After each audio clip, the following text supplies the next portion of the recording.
¿Qué fue lo que hizo al Homo sapiens el animal más dominante del planeta? Hace 70.000 años, el sapiens no era más que un animal insignificante de la sabana. Nuestro impacto no era particularmente importante en la naturaleza, sin embargo, hoy dominamos el planeta entero. Pero, ¿qué nos hace diferentes a los demás animales? Muchas veces queremos pensar que hay algo diferente en nosotros. Somos más inteligentes, más fuertes, una obra de lo divino quizás. La verdad es que en el plano individual no somos tan diferentes que un chimpancé. Nuestra verdadera diferencia radica en el plano colectivo. Somos capaces de cooperar flexiblemente y a gran escala. Seguramente en estos momentos estás pensando que hay otros animales que también cooperan entre sí. Los insectos son capaces de cooperar con otros cientos de individuos de su misma especie, pero no lo hacen flexiblemente, sino de manera rígida. Por ejemplo, un grupo de abejas ante una adversidad o una nueva oportunidad no puede reinventar su sistema social, por llamarlo de alguna forma, de la noche a la mañana. Por otra parte, existen otras especies de mamíferos que cooperan flexiblemente, pero únicamente lo pueden hacer con grupos reducidos, ya que su cooperación depende del conocimiento íntimo del otro. El único animal capaz de combinar ambas es el Homo sapiens. Es muy probable que si nos enfrentamos en un mano a mano contra un chimpancé, este nos gane. Pero si enfrentamos a 100 humanos contra 100 chimpancés, ganaríamos por la incapacidad de los mismos de cooperar flexiblemente. Por su parte, el Homo sapiens tiene la capacidad de formar redes de masas, flexibles, sofisticadas y eficaces. Es más, si nosotros revisamos la historia, nos damos cuenta que los grandes logros de la humanidad no se han llevado a cabo por habilidades individuales, sino por esta cooperación distintiva de nuestra especie. Obviamente es claro que esto no siempre fue para bien, pues un sinnúmero de atrocidades también se han hecho en base a la cooperación a gran escala, como las guerras, las prisiones, los campos de concentración o los mataderos. Otros animales no trabajan de esta manera. Entonces la pregunta del millón es, ¿qué tenemos los sapiens que no tienen las otras especies? La respuesta es tan simple como compleja: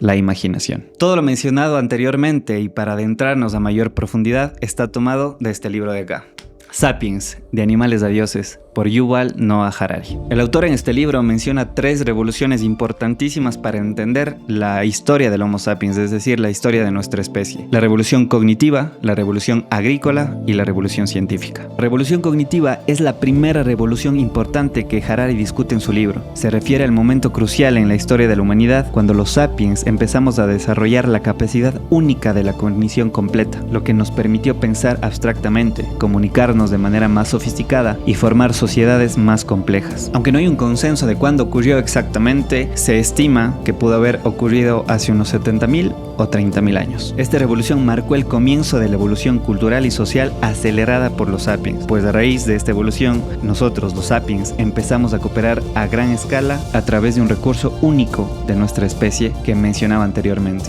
la imaginación. La investigación sociológica ha demostrado que el máximo tamaño natural de un grupo de sapiens para colaborar de manera íntima y efectiva es de hasta 150 individuos. Superado este número de miembros, los sapiens ya no podemos funcionar de esta manera. El secreto está en la aparición de la ficción. Un gran número de personas, todas extrañas entre sí, pueden colaborar de manera efectiva y eficaz si creen en mitos comunes. Cuando el sapiens empezó a construir realidades imaginadas, nuestra visión del mundo cambió. Harari menciona y deja claro que una realidad imaginada no es una mentira. A diferencia de una mentira, una realidad imaginada es algo en lo que todos creen. Y mientras esta creencia persista, la realidad imaginada ejerce una fuerza en el mundo. La dificultad de contar relatos, mitos o historias radica en cómo convencer a todos y cada uno de los individuos que lo crean. Cuando estas historias tienen éxito, como por ejemplo la religión, los derechos humanos, el dinero, las leyes, etc., millones de extraños pueden cooperar y trabajar hacia objetivos comunes. Desde la revolución cognitiva, el Homo sapiens vive en una realidad dual. Por un lado tenemos la realidad objetiva, que son los bosques, la naturaleza, los animales, los árboles, etc. Y por otro tenemos la realidad imaginada, las naciones, la religión,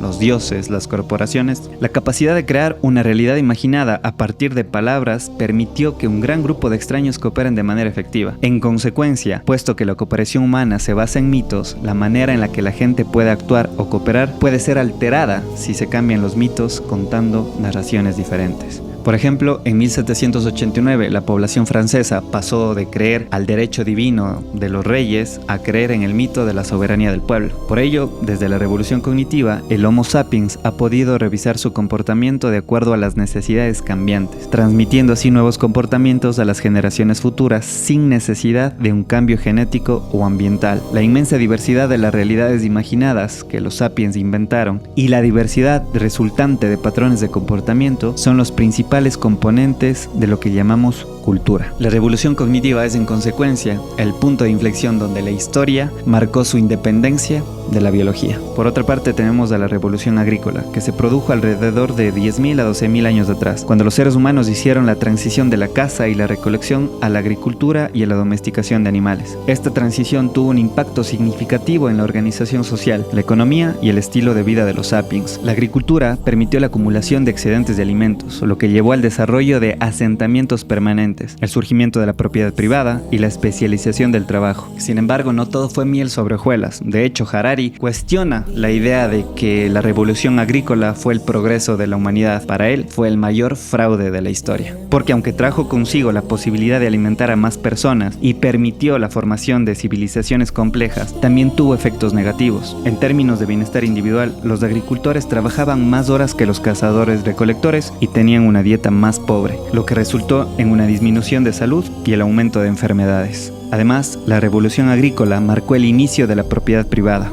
y la jerarquización de la sociedad. Antes de la agricultura, las comunidades cazadoras-recolectoras eran más igualitarias, pero la acumulación de recursos y la necesidad de proteger tierras y alimentos llevó a la aparición de desigualdades sociales, políticas y económicas. Esta revolución también aumentó la tensión entre diferentes grupos humanos, ya que los recursos comenzaron a ser un bien limitado que podían ser controlados y explotados, lo que dio lugar a conflictos por la tierra. Finalmente, la revolución agrícola atrapó a los sapiens en un ciclo sin fin. A medida que aumentaba la población, más tierra era necesaria para cultivar, lo que implicaba más trabajo. Irónicamente, este progreso forzó a los seres humanos a trabajar más duro para mantener un estilo de vida que no era particularmente más beneficioso que el de los cazadores-recolectores. La última revolución que Harari menciona es la revolución científica, que comenzó hace unos 500 años atrás y transformó completamente la manera en que los seres humanos entendemos el mundo y nuestro lugar en él. Este periodo estuvo marcado por un cambio de mentalidad. En lugar de depender únicamente de la tradición y los mitos para explicar el universo, los sapiens empezamos a confiar en la observación, la experimentación y el uso del método científico para avanzar en el conocimiento. Lo que distingue a la revolución científica es la aceptación del hecho de que no sabemos todo y que el conocimiento es algo que debe buscarse activamente. Este reconocimiento de la ignorancia impulsó al Homo sapiens a llevar a cabo grandes avances tecnológicos y científicos sin precedentes, como la invención de la imprenta, el desarrollo de la medicina moderna, la revolución industrial, la exploración espacial, entre otros. A lo largo de la revolución científica, los sapiens no solo logramos transformar el mundo material, sino también nuestras propias capacidades. Los avances de la biotecnología, la inteligencia artificial y la ingeniería genética están desafiando los límites biológicos de nosotros los sapiens, lo que plantea preguntas sobre el futuro de nuestra especie. Harari menciona que en un futuro los sapiens podremos llegar incluso a romper las limitaciones biológicas que nos han definido como especie durante milenios, convirtiéndonos en una especie de dioses capaces de manipular la vida de nuestra propia especie. A lo largo de esta hermosa obra, Sapiens, Harari explora cómo estas tres revoluciones han definido la historia humana, haciendo hincapié en que la clave de nuestro éxito como especie no es la superioridad individual, sino nuestra capacidad de cooperar a gran escala a través de mitos y narrativas compartidas. Si bien estas capacidades nos han llevado a logros extraordinarios, también han sido responsables de destrucción y explotación. La historia del Homo sapiens es en última instancia una historia de poder, y con ese poder viene una gran responsabilidad de decidir qué futuro queremos para nuestra propia especie. Pero como siempre digo, ¿tú qué es lo que piensas?